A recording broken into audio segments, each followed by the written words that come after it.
आप सभी को जय सिया राम।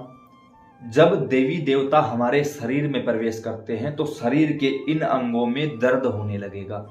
अब जो आपको बताऊंगा वो लक्षण खुद मैंने भी अनुभव किए हैं, मेरे आसपास के जो लोग हैं उनसे भी हमने अनुभव करवाए हैं। वो लक्षण आप लोगों के साथ आज साझा करूंगा। अपने आप से मैच करके देखो, अगर वही लक्षण मैच हो रहे हैं तो पॉजिटिव सवारी है और देवी देवता आपके शरीर पर आने वाले हैं। कोई भी चीज जब हमसे संपर्क में आती है तो उससे पहले वो अपने होने का आभास करवाती है। देवी देवता की सवारी कब मिलती है? जब आप सेवा करते हो, साधना करते हो, तब मिलती है। और अगर आप साधना कर ही रहे हो तो आपके पास सवारी आई है तो वो अपना अनुभव करवाएगी एक बार आपको। वो कैसे कैसे होगा? सबसे पहले आपके घुटनों में दर्द होने लगेगा। क्यों? किसी देवता को बुलाने के लिए मंत्र जाप किया जाता है और मंत्र जाप पालथी लगाकर, आसन लगाकर, घंटों घंटों बैठकर मंत्रों का जाप किया जाता है, तभी देवी देवता आते हैं। तो बैठने के कारण सबसे पहले तो आप कोई भी हो, आपके घुटनों में दर्द होने लगे। घबराने की आवश्यकता नहीं है, वो दर्द पॉजिटिव दर्द है, शारीरिक दर्द है, बैठने के कारण है। ठीक है, सीधी सी बात तो ये है। फिर उसके बाद जब देवी देवता किसी स्थान पर आएंगे तो देवी देवता शुद्ध होते हैं, भूत प्रेत अशुद्ध होते हैं। अगर आप अशुद्ध हो तो सीधी सी बात है, भूत प्रेत आएंगे आपके पास, और शुद्ध हो तो देवी देवता आएंगे। शुद्ध का मतलब कि जिस साधना पर बैठे हैं उस साधना का हमने नियम निभाया है, ब्रह्मचर्य कर रहे हैं, अपने आप को शुद्ध रखा हुआ है, गलत बोलते नहीं, गलत सुनते नहीं, झूठ नहीं बोलते, झूठा नहीं खाते पीते, या फिर मांस मदिरा से दूर हैं, घर का वातावरण शुद्ध है, तो अपने आप शुद्ध हो जाओगे आप और वो शक्ति काम करने लगेगी।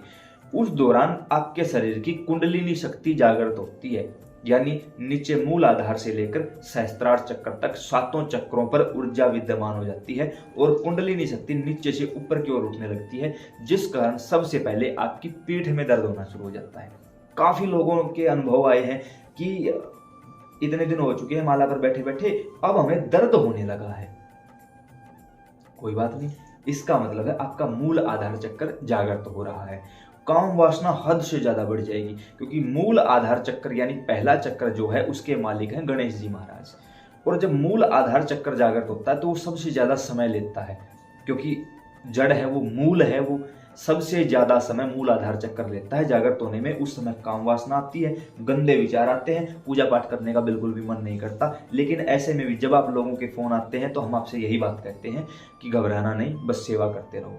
काफी लोगों ने ये भी कहा कि हमारे पास माला नहीं है, सेवा करना चाहते हैं, तो हमने आप सभी के लिए रुद्राक्ष की इस माला को 24 मंत्रों पर और 18 देवताओं की शक्ति द्वारा सिद्ध जागृत अभिमंत्रित कर दिया है। इस पर आप, अगर आपके पास गुरु मंत्र है तो गुरु का जाप कर सकते हो, कोई मंत्र नहीं है तो भगवान शिव माता पार्वती को गुरु पिता गुरु माता मानकर ओम नमः शिवाय का जाप करो। 11 दिनों तक कंटिन्यू जाप करो। हर रोज 108 माला करोगे तो 11 दिन में आपका संकल्प पूरा हो जाएगा।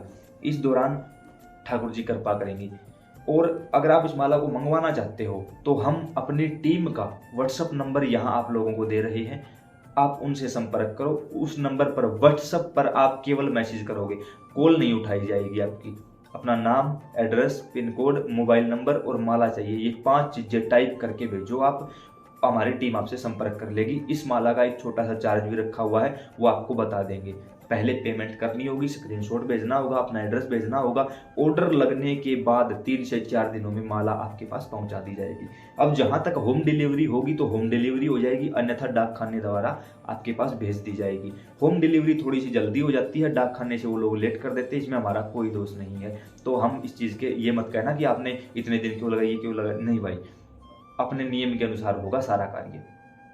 अब जैसे ही आप सेवा करोगे तो आपको भटकाने के लिए काफी चीजें आपके सामने आएंगी, लेकिन आपको भटकना नहीं। सबसे पहले पीठ में दर्द होगा, मतलब समझ जाना जाप बिल्कुल सही चल रहा है, देवी देवता नजदीक आ रहे हैं। उसके ऊपर चलते चलते सबसे ज्यादा जो आपको चीज परेशान करेगी वो करेगी दिल की धड़कन, हार्ट बीट, या तो अचानक से बढ़ जाएगी या बिल्कुल डाउन हो जाएगी। यहाँ मीठा मीठा दर्द रहने लगेगा, हल्का हल्का दर्द होने लगेगा। आप लोग सोचोगे यार कहीं कोई बीमारी तो नहीं, आपके हार्ट चक्कर को क्लीन किया जा रहा है। हार्ट मतलब दिल, दिल मतलब जिसे हम प्रेम करते हैं, यानी जिस देवी देवता की साधना पर बैठे हैं वो हमारे हृदय में प्रवेश कर रहे हैं।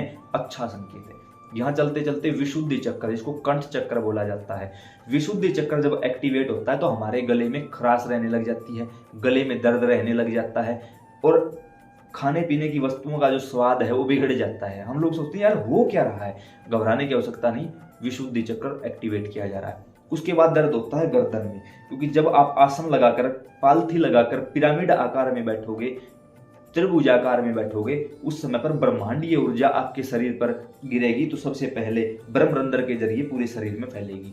तो उस दौरान जब हमारी कुंडली जागृत होती है तो हम सीधा नहीं देख सकते, हम नीचे भी नहीं देख सकते, हमारा थोड़ा सा ऊपर मुख हो जाता है, ऐसे टेढ़ी नजर हो जाती है। तो ऐसे रहने के कारण ये जो गर्दन है, पीछे से गर्दन भारी भी हो जाती है और दर्द भी करने लगती है। अब काफी लोगों को ये लगता है कि कोई ना कोई गंदी शक्ति है जो हमें जकड़ रही है, हमें पकड़ रही है और हमारी ऊर्जा को चोरी कर रही है। ऐसा नहीं होता। थोड़ा सा ऊपर रहने के कारण गर्दन, यहाँ पर दर्द शुरू हो जाता है और ब्रह्मांडीय ऊर्जा जब ब्रह्मरंध्र के द्वारा शरीर में प्रवेश करती है तो वो अपना एक बार अनुभव करवाती है। उस वजह से गर्दन में हद से ज्यादा पेन होना शुरू हो जाता है। और इन सबसे ज्यादा पेन जो होता है वो होता है आज्ञा चक्कर पर, जिसको हम थर्ड आई बोलते हैं, जिसको हम कैलाश भी बोलते हैं, आज्ञा चक्कर बोलते हैं। यहाँ पर आपको ऐसा लगेगा जैसे ये ऊपर नीचे हो रहा है, स्पंदन, वाइब्रेशंस यहाँ होना शुरू हो जाएगा। कई बार इतना ज्यादा हो जाता है कि पूरे सिर के अंदर यहाँ पर दर्द रहने लग जाता है। फिर हम कोई दवाइयाँ लेते हैं, कोई चीज़ की मालिश करते हैं या फिर किसी कपड़े से इसको बांध लेते हैं, लेकिन फिर भी आराम नहीं होता। कोई आवश्यकता नहीं है, कोई दवाइयाँ टैबलेट मत खाओ, एक बार होगा और जब तक पूरी तरह ये चीज़ एक्टिवेट नहीं हो जाएगी तब तक रहेगा भाई। कुछ भी कर लेना, वो दर्द ठीक नहीं होगा। और वो गलत नहीं है, वो सही है, क्योंकि देवी देवता आपके पास आकर आपको दिव्य दृष्टि के माध्यम से सूक्ष्म जगत की चीजें दिखाना चाहते हैं कि भाई ये चीजें भी हैं यहाँ पर। उसके अलावा आंखों में कोई धुआं नहीं है, कोई धूल नहीं है, कोई कुछ भी नहीं है, लेकिन जलन रहना शुरू हो जाएगा। बार बार ऐसा लगे कोई जाला सा है, कोई जलन है, लेकिन होगा कुछ भी नहीं। अचानक ऐसे ही खड़े हो, ऐसे लगेगा कि आंखों में कुछ गया है, लेकिन है कुछ भी नहीं। वो भी एक पॉजिटिव संकेत है। कई बार आपने देखा होगा, आप अक्सर लोगों के साथ ये चीज होती है, या तो वो अपने घर के मंदिर में बैठकर ध्यान कर रहे हैं तो, या फिर वो सोने से 2-4 मिनट पहले क्या होता है, कानों के अंदर दर्द होने लगता है। ऐसा लगता है कि कोई अंदर गया है और उसको बिल्कुल बारीक से बारीक चीजें सुनाई देने लगती हैं, फुसफुसाहट सी उसको होने लगती है। समझ तो नहीं पाती ये क्या है, लेकिन फुसफुसाहट, इसका मतलब है वहां उस समय आपके पास कोई ना कोई पॉजिटिव एनर्जी है जो आपसे कुछ कहना चाहती है। अगर आप समझ लेते हो अच्छी बात है, नहीं समझते तो भी कोई गलत बात नहीं, लेकिन ऐसा होता है। कानों में दर्द भी होता है और आवाजें भी आने लगती हैं। ये सारे संकेत अगर आपको हो रहे हैं तो ये समझना कि भगवान आपके शरीर को मंदिर बनाकर तैयार हैं आपके शरीर में प्रवेश करने के लिए। जिस देवी देवता की साधना पर आप बैठे हो, उस देवी देवता का कोई अंश, कोई कण, कोई दूत, योगिनी, वीर, महावीर, कोई गण आपके पास आ रहा है, या ये कहूं कि 70% आ चुका है। उसके बाद आपकी सेवा, आपकी भावना ये बताएगी कि कितनी जल्दी वो जो छोटा सा एक अंश था, कोई ऊर्जा थी, वो सवारी का रूप ले लेती है।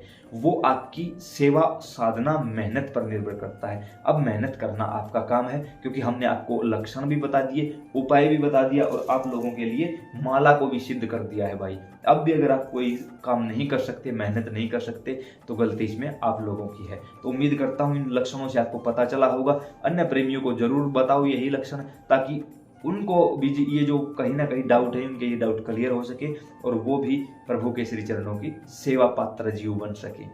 जय श्री राम।